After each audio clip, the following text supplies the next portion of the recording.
அன்பிற்குரிய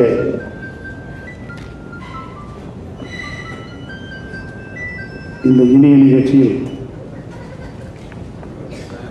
எங்கோ கிடந்த எண்ணெயும் அழைத்து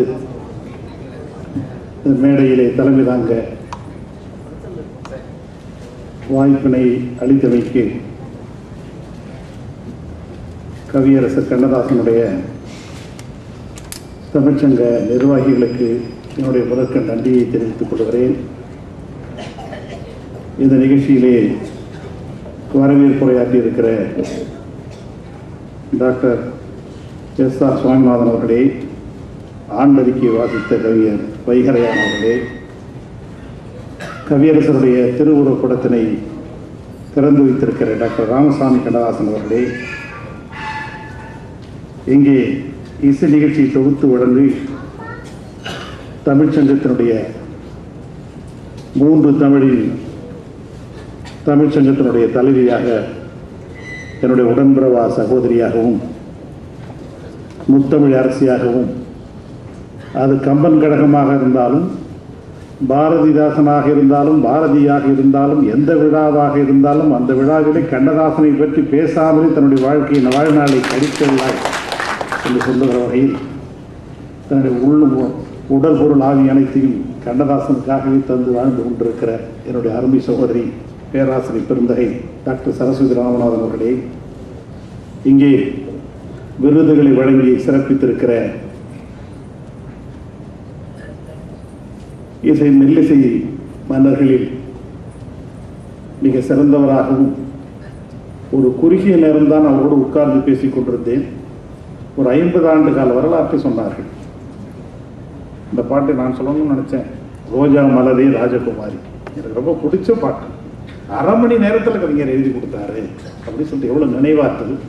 இந்த வயதிலும் கூட இந்த நிகழ்ச்சியில் பெருமக்களுக்கு விருதுகளை தந்திருக்கிற என்னுடைய அன்பிற்குரிய அருமையா டாக்டர் ராமமூர்த்தி அவர்களே, திரைப்பட விருதுகளை பெற்றிருக்கிற திரைப்பட இயக்குனர் பாலு மகேந்திரா அவர்களே, திரைப்பட நடிகை திருமதி லட்சுமி சிவசுந்தரன் அவர்களே, கவிஞர் அருமையண்ணன் கவிஞர் கண்மணி சுப்பு அவர்களே, நன்றி உரையாற்ற இருக்கிற ஏக்கிய நாகராஜன் அவர்களே, இந்த நிகழ்ச்சியிலே கலந்து கொண்டு சிறப்பு செய்து கொண்டிருக்கிற பாசமலர் மோகன் அவர்களே, காவேரி மைந்தன் அவர்களே, எம்.கே. மணி அவர்களே, டாக்டர் எஸ்.ஆர். சுவாமிநாதன் அவர்களே, ஏக்கிய நாகராஜன் அவர்களே, கவிஞர் வைகரையான் அவர்களே, எல். சுப்பையா அவர்களே, வேலுமணி அவர்களே, கோபி அவர்களே, நாகப்பன் அவர்களே, ரவிச்சந்திரன் அவர்களே, சிற்றழகு அவர்களே, அப்துல் சலாம் அவர்களே, இந்த நிகழ்ச்சியிலே கலந்து கொண்டு சிறப்பு செய்து கொண்டிருக்கிற முன்னாள் சட்டமன்ற உறுப்பினர் பாசத்திற்குரிய என்னுடைய அருமையண்ணன் அம்மா நல்லதம்பி அவர்களே, பல்லாவரம் ராமமூர்த்தி அவர்களே, ஞான பிரகாசம் அவர்களே, என்னுடைய அருமை சகோதரி உடன்பிறவா சகோதரி மணிமேகலை அவர்களே, மணிமேகலை கண்ணன் அவர்களே, இங்கே என்னோடு வருகை தந்திருக்கிற என்னுடைய அருமை சகோதரர் ஜெகதீசன் அவர்களே, தியாகராஜன் அவர்களே, கிருஷ்ணகுமார் அவர்களே மற்றும் பெருமக்களே, உங்கள் அனைவருக்கும் என்னுடைய முதற்கண் நன்றி கலந்த வணக்கத்தை இந்த நல்ல நேரத்தில் தெரிவித்துக் கொள்வதில் மகிழ்ச்சி அடைகிறேன். நான் எதை சொல்லுவது எதை விடுவது என்று எனக்கு தெரியவில்லை. ஒரு தேனிலே விழுந்த எறும்பை போல் நடந்து கொண்டிருக்கிறேன், தத்தளித்துக் கொண்டிருக்கிறேன். காரணம், இந்த கண்ணதாசன் என்று சொன்னாலே அப்படி ஆகிவிடுவது தான். வாழ்நாள் முழுதும் அப்படியே எங்களுடைய வாழ்க்கையை தொடர்ந்து நடத்தி கொண்டிருக்கிறோம். என்னுடைய இலக்கிய உணர்வுக்கு தாய்ப்பால் ஊட்டிய பாட்டோடை தலைவன், அன்னை தமிழின் நான் வடிவம், செங்கோல் தாங்கிய செந்தமிழ், வங்கக்கடல் முட்டும் தங்கத் தமிழகத்தின் தனிப்பெரும் தயவன், வரலாறு இழந்த சொல்லுக்கு வரலாற்றை உருவாக்கியவன், பூவின் மென்மையும் புனிதத்தின் தன்மையும் ஒருங்கே பெற்றவன், மகிழம்பு சிரிப்பில் இன்று வரை நம்மை வகிழ்த்துக் கொண்டிருக்கிற கவியரசருக்கு இங்கே சிறந்த. எனக்கு ரொம்ப மகிழ்ச்சி. என்னை பார்த்த உடனே வரணும்னு சொன்னாங்க. நான் கண்டிப்பாக வரேன், என்னை தலைவராக போடுங்கலாம் நான் சொல்லலை, நான் நிகழ்ச்சி கேட்குறேன் அப்படின்னு சொன்னேன். ஏனென்றால் கவிஞர் மறந்து இவ்வளவு நாளாகி போச்சு. கவியரசருக்கு குருநாதரே கிடையாத ஒரே கவிஞர் நம்ம கவிஞர் தான். மற்றவர்கள் அவருடைய வழித்தோன்றல் இவருடைய வழித்தோன்றல் சொல்லுவாங்க. கவியரசர் மட்டும்தான் சுயம்புலிங்கமாக வாழ்ந்தவர். அதனால்தான் இன்றும் சுயம்புலிங்கமாக வாழ்ந்து கொண்டிருக்கிறார். அவனை பீட் பண்றதுக்கு இன்னும் யாரும் பிறக்கல. அவனுடைய பாட்டை 3 தலைமுறை இல்லை, இன்னும் 100 தலைமுறையானாலும் அந்த பாட்டு கட்டிங்க. நான் எல்லா இடத்துலையும் சொல்றது, இந்த வான்கலந்த மாணிக்க வாசகான்னு சொல்லுவேன். நான் சொல்றது இல்லை, வான்கலந்த கண்ணதாசா, உன் வாசகத்தில் நான் கலந்து பாடுங்கால் நற்கரும்பின் சாற்றினிலே பால் கலந்து தேன் கலந்து பால் சுவை கலந்து ஊன் கலந்து உபட்டாமல் இனிக்கின்ற பாடல் அல்லவா என்று நினைச்சு பாரு. எந்த பாட்டை சொல்றது எந்த பாட்டை விடுறதே தெரியாது. அவரை மாதிரில சிந்திக்கிறன்னே கிடையாது. அந்த மாதிரி அழகு உலகத்திலே கிடையாது. நான் காலேஜில் படிக்கிறேன், காலேஜ் சேர்மேன், காலேஜுக்கு கூட்டு போகிறேன். 4 மணிக்கு போகலாம் அப்படின்னாரு. சரி, நான் 3:30 மணிக்கெல்லாம் அவங்க வீட்டில் போய் உட்காந்துட்டேன். செக்க செவல்னு ஒருவர், சிகப்புனா சிகப்புக்கு அவர் தான் அத்தாரிட்டி. நெத்தியில் ஒரு சும்மா ஒரு சிகப்பு வச்சிருப்பார். அதனால் நாமெல்லாம் வந்து ஒரு அழகு, அதாவது நம்ம கற்பனையே பண்ண முடியாது, அழகெல்லாம் சொல்லக்கூடாது, அவ்வளோ அழகாக இருப்பார். அந்த வேட்டியை தூக்கி கட்டிக்கணும். சரி போகலாமான்னாரு. நீ எந்த ஊர் அப்படின்னாரு. என்னை பார்த்த உடனே, ஐயா நான் வந்து, நீ என்ன சவுத் ஆர்காடு என்னது? ஐயா எப்படியா கண்டுபிடிச்சிக்கல, நீ கருப்பாக இருக்கும் போதே தெரியுமே. போனோம், கல்லூரிக்கு கூட்டு போனேன். என்ன பேசுறது அப்படின்னாரு. ஐயா எது ஒன்றாலும் பேசலாம் அப்படின்னு. எனக்கு ஒரு பெரிய மயக்கம். சிறு வயது முதலே எனக்கு எப்பொழுது இந்த பாடல்கள் எல்லாம் என்னுடைய செவியில் நான் ஏற்றுக்கொள்கிற அளவுக்கு எனக்கு அறிவு வளர்ந்ததோ அன்றையிலிருந்து அவனுடைய பாடல் மட்டும்தான் என்னை கரைய வைத்துக் கொண்டிருக்கிறேன். சொல்ல அப்போ சொன்னார், என்ன பேசணும் அப்படின்னாரு. ஐயா எது ஒன்றாலும் பேசுங்க ஐயா அப்படின்னு. எங்கள் பிரின்சிபால் வந்தார், எல்லாம் வந்தாங்க, எல்லாம் மாணவர்கள்லாம் உட்காந்தாங்க. போனோடனே எங்கள் தமிழாசிரியர் ஒருத்தர் எழுந்தார், யோன்னு ஏதோ பேசினார். அவர் எதுவும் எடுபடலை. இவர் எழுந்து நின்னார். நண்பர்களே அப்படின்னு தான் ஆரம்பிச்சார். அப்படி சரளமா என்ன நீங்க, அதாவது வார்த்தைகள் வந்து தமிழ் தாய் அவனுடைய வாயில நர்த்தனம் ஆடனா, எவனும் அது மாதிரில தமிழ் எழுத முடியாது. அது மாதிரி என்ன சொன்னாரு, கடலிலே கிடக்கிற மீனை கரையிலே தூக்கி போட்டால் கரையிலே இருக்கிற மனிதன் சாப்பிடுகிறான், கரையிலே இருக்கிற மனிதனை கடலிலே தூக்கி போட்டால் கடலிலே இருக்கிற மீன் சாப்பிடும். சின்ன விஷயம் இது, ஒரு சின்ன விஷயம் தான், ஒரு பெரிய விஷயமே இல்லை. அதே மாதிரி நான் கிழக்கு நோக்கி செல்ல வேண்டும் என்றுதான் அந்த குதிரை மீது ஏறி உட்கார்ந்தேன். அந்த குதிரையோ மேற்கு நோக்கி சென்று கொண்டிருக்கிறது. அப்படி ஒரு வார்த்தைகள் அப்படி இப்படி வராது. அப்பதான் ஒரு செய்தி சொன்னார். பலருக்கு இந்த செய்தி தெரியுமோ இன்னமும் தெரியல. நாமக்கல் கவிஞர் பார்க்கறதுக்கு இவர் நம்ம கவிஞர் போனாராம். அப்போ நம்ம நடிகர் திலகம் சிவாஜி கணேசன் கூட்டு போயிருக்காரு. சிவாஜி கணேசன் கூட்டு நாமக்கல் கவிஞரை பார்க்கறதுக்கு அங்கே போனாங்க. சிவாஜி கணேசன் அப்பெல்லாம் வந்து ஒரு திரைப்படத்தில் ரொம்ப ஃபேமஸாக இருந்துருக்காரு. அப்போ நாமக்கல் கவிஞர்கிட்ட போய் கவிஞர் சொன்னாராம், இது மாதிரி ஐயா இவர் தான் சிவாஜி கணேசன் அப்படின்னு சொல்லிட்டு ஒரு பெருமையாக சொல்கிறார். பெரிய திரைப்பட நடிகரை பார்க்கணும். இப்பயே நமக்கு லக்ஷ்மி பார்த்து அவ்வளோ ஒரு மயக்கம் வருது அப்படின்னா அவருக்கு எப்படி. அப்போ அந்த சொன்னாங்களா, உடனே இவர் தான் நடிகர் திலகம் சிவாஜி கணேசன் அப்படின்னாராம். உடனே நாமக்கல் கவிஞர் கேட்டாராம், என்ன தொழில் பண்ற அப்படின்னு கேட்டாராம். சொன்னாரா, தமிழ்நாடு தமிழன் கவிஞன் உருப்படவே மாட்டான் அப்படின்னு சொல்லிட்டு நான் வந்தேன். எங்க காலத்தில் சொன்ன செய்தி. அதே மாதிரி பன்மொழி புலவர் அப்பாதுரை அவர் சிலோனுக்கு போறார். அவர் வழியான, ஏன்னா நம்ம கவிஞருடைய ஆசிரியர், அவர் வழியனுப்புறதுக்கு இதுக்கு போனாராம், இது விமான நிலையத்துக்கு மீனம்பாக்கத்துக்கு. மீனத்தில் போய் நின்று இருக்காங்க. அப்போ அப்பாதுரை கேட்டாராம், என்ன கண்ணதாசன் நீங்க வா அப்படின்னா. என்னங்க ஐயா வந்து எந்த பிளாட்ஃபாரத்தில் வந்து இது பிளேன் வந்து நிற்கும் அப்படின்னா. எவ்வளவு இதாக இருந்தாங்க. இதெல்லாம் கவிஞர் வந்து சொல்லி சொல்லி மகிழ்வார், சொல்லி சொல்லிப்பார். அந்த அளவுக்கு ஒரு அற்புதமான மனிதர். அந்த மனிதன் வாழ்ந்த காலத்தில் நாம் வாழ்ந்தோம் என்று சொல்வதே மகிழ்ச்சிக்குரிய ஒன்றார். அதாவது அது மாதிரி நம்ம வந்து இந்த காலத்தில் ஒரு மின்மினி கவிஞர்கள்லாம் இருந்திருக்கிறார்கள். அவன் ஒரு விண்மீன் கவிஞனாகவே இருந்து கொண்டிருக்கிறான். அதாவது அது மாதிரிலாம் என்னால் வந்து எதை சொல்றது எதை விடுறதுன்னு தெரியல. அறிஞர் அண்ணா சொன்னாரு, மனிதர்களை, அறிஞர் அண்ணா ஒவ்வொரு சொன்னார், மனிதர்களை பாடுவார்கள் கவிஞர்கள், இறைவனை பாடுவார்கள் கவிஞர்கள், அரசனை பாடுவார்கள் கவிஞர்கள். இந்த 3 வகை தான் அண்ணா சொல்லி முடிச்சுட்டார்.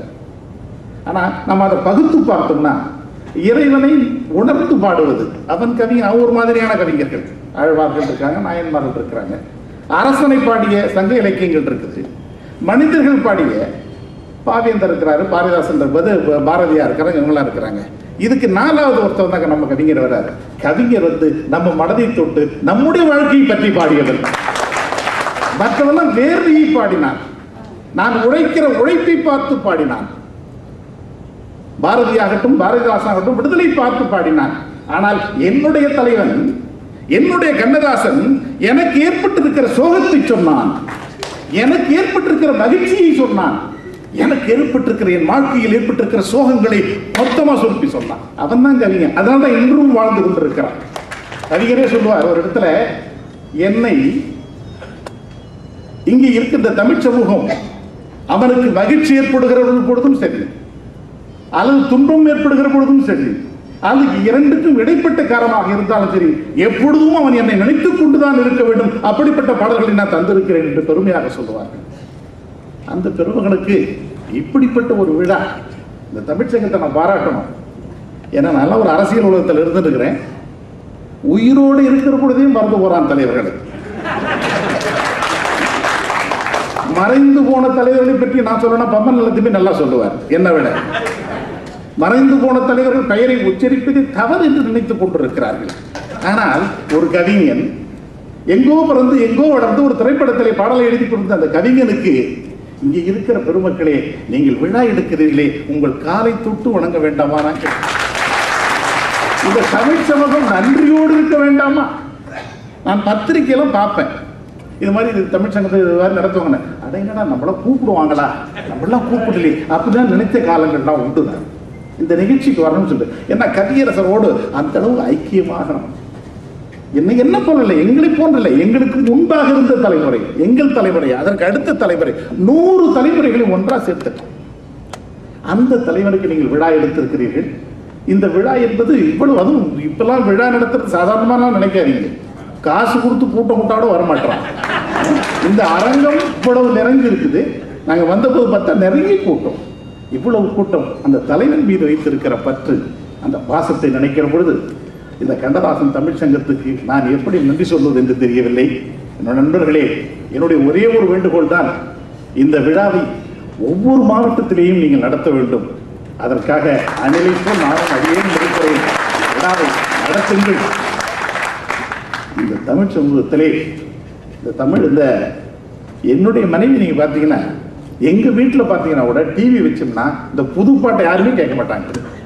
நான் வண்டியில் உட்காந்தோம்னா பழைய பாட்டு தான் கேட்பேன். அந்த பழைய பாட்டு தான் எல்லாரும் இப்போ கேட்பாங்க. அந்த அளவுக்கு நம்மோடு உடம்போடு உயிரோடு கலந்த மனிதன். அந்த மனிதனை பற்றி என்ன எப்படி சொன்னாலும் என்னால் சொல்ல முடியல. சொல்ல முடியும், என்னால் சொல்ல முடியுமா? ஒரு சின்ன விஷயம் தான். படியின் நடிப்பார். காமராஜர் எல்லாம் சொன்னாங்களாம், ஆகட்டும் பார்க்கலாம், ஆகட்டும் பார்க்கலாம் காமராஜர் சொல்றாருன்னு சொல்லிட்டு, அப்போ எங்கள் திராவிட குடும்பத்தில் இருக்கிறவங்க எல்லாரும் ரொம்ப திட்டின்னு இருந்தாங்க. உலகத்தில் இனிமே அந்த பாட்டு தான். நான் எஸ்எல்சி படிக்கும் போது நான் ஃபெயில் ஆனதுக்கு அந்த பாட்டு ஒரு காரணம். 1000 பார்வையிலே உன் பார்வையை நான் அறிவேன். இது பாட்டு. இது வந்து பாட்டு வருது. இந்த பாட்டுல எனக்கு ரொம்ப என்னை முழுமையாக கற்றுக் கொண்டது. அந்த பாட்டை 1000 தடவை 1,00,000 தடவை கேட்டிருப்பேன். அதுக்கு இந்த மெல்லிசை மன்னர்கள் இவங்க இருக்கிறாங்களே, இவங்க பீஷ்மர். உலகத்தில் இவங்களை மாதிரி மியூசிக் போட முடியாது. இப்பெல்லாம் ஒரு பாட்டு கேட்க முடியல. ஒரு பாட்டு தானே சார் முன்னணிக்கும். அந்த இசையும் பாட்டு ஒன்று போட்டுன்னு இருக்கும். ஒரு தடவை அது முன்னணிக்கும், இன்னொரு தடவை இது ஒரு முன்னணிக்கும். ஆனால் 2 பாட்டு தான் முதல்ல நிற்கும். அது என்ன, அது தெரியல, எதுக்காக எப்படி வந்ததுன்னு தெரியல. அப்போ இந்த 1000 பார்வையிலே அதில் ஒன்று சொல்றான், இந்த காற்றினில் நான் கலந்தேன் கண்களை தழுவுகிறேன். ஒரு பெண்ணை தழுவுகிற பொழுது 2 பேரும் கையை அணைத்துக் கொள்ளலாம், முகத்தை 2 ஒன்னா சேர்த்துக்கலாம். கண்களை எப்படிடா தருவதும் பார்த்தானா கவிஞர்? யோசிச்சு பார்த்தானா? எந்த கவிஞனும் இது எதுவும் சொல்லவில்லை. கம்பனிலிருந்து இது வரைக்கும் எந்த கொம்பனும் சொல்லலை. இவன் நம்மால் அடிக்கிறான் பாருங்க. இந்த காற்றினில் நான் கலந்தேன் கண்களில் தழுவுகிறேன். அந்த கண் இருக்குதே, கை போட்டோம்னா கண்ணை மூடிக்கணும், தண்ணி போட்டோம்னா கண் எரிச்சல் வரும். அப்ப இந்த கண்ணை தழுவணும். என்னடா பண்ணனா? அப்பதான் நினைச்சானா இவன் கண்ணை, இவன் நம்மால இந்த காற்றினில் நான் கலந்து. ஆனா காற்றை மட்டும் கண்ணு வாங்கிக்கும், காற்றை வந்து அதை நெக்லெக்ட் பண்ணாது. ஆக என்ன பண்றானா, இந்த காற்றினில் நான் கலந்தேன். அப்பவே கண்ணு என்ன பண்ணுது? காற்றை தான் ஏற்றுக்குது. அப்ப நான் காத்துல கலந்துடுறேன். இந்த காற்றினில் நான் கலந்தேன் கண்களை தழுவுகிறேன். எவன் சார் எழுத முடியும்? யார் சார் எழுதியிருக்கிறான் வரையும்? நீங்க சொல்லுங்க சார். கன்னித்தமிழ் தந்ததொரு திருவாசகம், கல்லை அணி ஆக்கும் உண்டன் ஒரு வாசகம். திருவாசகத்திற்கு உருகாதான் ஒரு வாசகத்துக்கு உருகாது. கேட்கிற பொழுதே வந்து நம்ம உருவிட்டோம்னு சொல்லுவாங்க, படிக்கிற பொழுது உருவிடும் சொல்லுவாங்க. அந்த திருவாசகம் அவ்வளோ பெருசா. அந்த இலக்கியத்தை வந்து இங்கே கொண்டாந்து பாட்டில் போடணும்னு நம்மளால் நினைச்சுட்டான். அடிக்கிறான், கடைசியாக கொண்டாரான். கல்லைக்கனி ஆக்குமுந்தன் ஒரு வாசகம், நீ ஒரு வார்த்தை சொன்னா போதுமாம்மா, திருவாசகம் தூள் பண்ணிடுவேன் அப்படின்னு. இடத்துல வந்து இப்படிப்பட்ட அற்புதமான செய்திகள். நான் நிறைய வச்சிருக்கிறேன், நல்லா பேசணும்னு பற்றி நிறைய எழுதலாம். கம்பனையெல்லாம் ரொம்ப சுருக்கி ரொம்ப அழகாலாம் சொல்லியிருக்காரு. பல பாடல்கள் அவரை பற்றி நிறைய சொல்லியிருந்துக்கலாம். 2 பெருமக்கள், பரிசு பெற்றிருக்கிற பெருமக்கள், இவர்களை பாராட்ட வேண்டும்.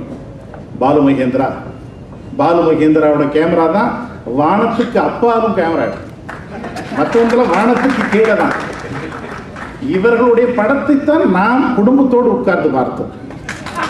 பாட்டாக இருந்தாலும் பாடலாக இருந்தாலும் படமாக இருந்தாலும் நாம் குடும்பத்தோடு உட்கார்ந்து பார்க்கக்கூடிய படங்களை தந்த பெருமகனார் அவர்கள் இங்கே நம்ம கவியரசனுடைய விருதுகளை பெற்றிருக்கிறார்கள்.